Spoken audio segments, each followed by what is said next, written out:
നമസ്കാരം. അമേരിക്കൻ വിമാനവാഹിനി കപ്പൽ ഇറാനിലേക്ക് നീങ്ങുമ്പോൾ യമനിലെ ഹൂതികൾ ചെങ്കടലിൽ പുതിയ ഒരു പോർമുഖമാണ് തുറന്നിരിക്കുന്നത്.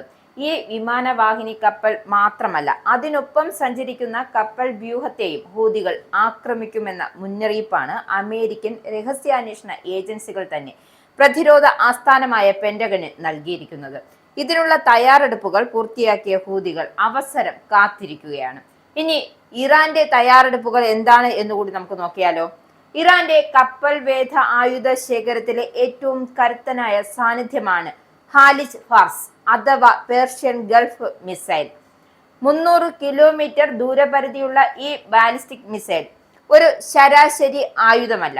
മാക് 3 മുതൽ മാക് 4 വരെയുള്ള സൂപ്പർ സോണിക് വേഗതയിൽ അന്തരീക്ഷത്തിലൂടെ പാഞ്ഞെടുക്കുന്ന ഈ മിസൈലിനെ തടയുക എന്നത് ലോകത്തിലെ ഏറ്റവും മികച്ച പ്രതിരോധ സംവിധാനങ്ങൾക്ക് പോലും അസാധ്യമാണ്.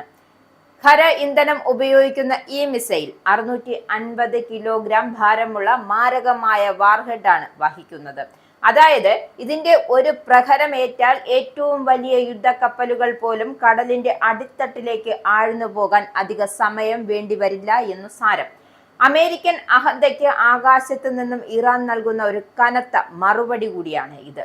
കടലിലെ ചലിക്കുന്ന ലക്ഷ്യങ്ങളെ വേട്ടയാടാൻ ഇറാൻ വികസിപ്പിച്ചെടുത്ത മറ്റൊരു വിസ്മയമാണ് സോൾഫാഗർ ബാസിൽ. 700 കിലോമീറ്റർ ദൂരപരിധിയുള്ള ഇരയെപ്പോലും വളരെ കൃത്യതയോടെ കണ്ടെത്താൻ ഇതിന് സാധിക്കും. ഒപ്റ്റിക്കൽ സീക്കർ ഹെഡ് ഘടിപ്പിച്ചിട്ടുള്ളതിനാൽ മാറിക്കൊണ്ടിരിക്കുന്ന ലക്ഷ്യങ്ങളെ പിന്തുടർന്ന് ആക്രമിക്കാൻ ഈ ബാലിസ്റ്റിക് മിസൈലിന് പ്രത്യേക കഴിവുണ്ട്. അമേരിക്കൻ റഡാറുകൾക്ക് പിടികൊടുക്കാത്ത വിധം മൊബൈൽ ലോഞ്ച് സിസ്റ്റത്തിലൂടെ എവിടെ നിന്ന് വേണമെങ്കിലും ഇത് തൊടുത്തുവിടാം. ശത്രു ഒരു മിസൈൽ വരുമെന്ന് പ്രതീക്ഷിച്ചിരുന്ന ഇടത്തു നിന്നല്ല, മറിച്ച് അവർ ചിന്തിക്കാത്ത കോണുകൾ നിന്നാകും സോൾഫാഗർ ബാസിർ അതിന്റെ സംഹാര താണ്ഡവം ആരംഭിക്കുന്നത്. പേർഷ്യൻ കടലിന് അപ്പുറത്തേക്ക് പോയി ശത്രുവിനെ തകർക്കണമെങ്കിൽ ഇറാൻ പ്രയോഗിക്കുന്നത് അബു മഹ്ദി എന്ന ക്രൂയിസ് മിസൈലിനെയാണ്. 1000 കിലോമീറ്ററിലധികം ദൂരപരിധിയുള്ള ഈ മിസൈൽ ആർട്ടിഫിഷ്യൽ ഇന്റലിജൻസ് അഥവാ കൃത്രിമ ബുദ്ധി ഉപയോഗിച്ചാണ് പ്രവർത്തിക്കുന്നത്. സമുദ്രോപരിതലത്തിന് തൊട്ടു മുകളിലൂടെ റഡാർ തരംഗങ്ങൾക്ക് താഴെയായി ഒളിഞ്ഞു പറക്കുന്ന ഈ മിസൈൽ ശത്രുവിന്റെ കപ്പലിനെ തൊട്ടടുത്തെത്തുമ്പോൾ മാത്രമാണ് തിരിച്ചറിയപ്പെടുക.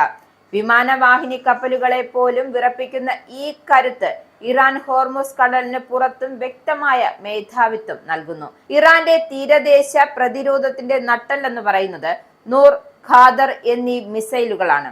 യഥാക്രമം 120 കിലോമീറ്ററും 300 കിലോമീറ്ററും ദൂരപരിധിയുള്ള ഇവ ട്രാക്കുകളിലോ ചെറിയ നാവിക കപ്പലുകളിലോ വിന്യസിച്ചിരിക്കുന്നു. എന്നാൽ ഇതിനേക്കാൾ ഭീകരമായത് ഇറാന്റെ സോം അറ്റാക്ക് തന്ത്രമാണ്. ചെറിയ സ്പീഡ് ബോട്ടുകളിൽ ഹ്രസ്വദൂര മിസൈലുകൾ ഘടിപ്പിച്ച് ഒരേ സമയം നൂറുകണക്കിന് ദിശകളിൽ നിന്നും വലിയ യുദ്ധക്കപ്പലുകളെ വളയുന്നതാണ് രീതി. ഒരു കൂറ്റൻ ആനയെ ഈച്ചക്കൂട്ടം ആക്രമിക്കുന്നത് പോലെ അമേരിക്കൻ വിമാനവാഹിനികളുടെ പ്രതിരോധ സംവിധാനങ്ങളെ തകർക്കാൻ ഇറാന്റെ ഈ കുഞ്ഞൻ ബോട്ടുകൾക്ക് സാധിക്കും. പണം വാരിയെറിഞ്ഞുണ്ടാക്കിയ അമേരിക്കൻ സാങ്കേതിക വിദ്യകൾക്ക് മുന്നിൽ ഇറാന്റെ ഈ വേഗതയും ആത്മസമർപ്പണവും വലിയൊരു വെല്ലുവിളിയാണ് ഉയർത്തുന്നത്. അമേരിക്കൻ സൈനികർ സുരക്ഷിതമായ കവചങ്ങൾക്കുള്ളിലിരുന്ന് യുദ്ധം ചെയ്യാൻ ആഗ്രഹിക്കുമ്പോൾ ഇറാനിയൻ നാവികർ മരണത്തെ മുഖാമുഖം കാണാൻ തയ്യാറെടുപ്പുള്ളവരാണ്, അല്ലെങ്കിൽ അത്തരത്തിൽ കരുത്തുള്ളവരാണ്. ഭൗതിക ശാസ്ത്രവും യുദ്ധതന്ത്രവും സമന്വയിപ്പിച്ചുകൊണ്ട് ഇറാൻ ഒരുക്കുന്ന ഈ ആയുധ ശേഖരം കേവലം പദദർശനത്തിനുള്ളതല്ല. ഖാലിജ് ഫാർസ് പോലുള്ള മിസൈലുകൾ കപ്പലുകളുടെ ഹള്ളുകൾ തുളച്ചുകയറാൻ ഉയർന്ന ഗതികോർജം ഉപയോഗിക്കുമ്പോൾ ഖാദർ പോലുള്ളവ ചക്രവാളത്തിന് താഴെ മറഞ്ഞു നിന്ന് സാങ്കേതിക വിദ്യ കൊണ്ട് ശത്രുവിനെ ഞെട്ടിക്കുന്നു.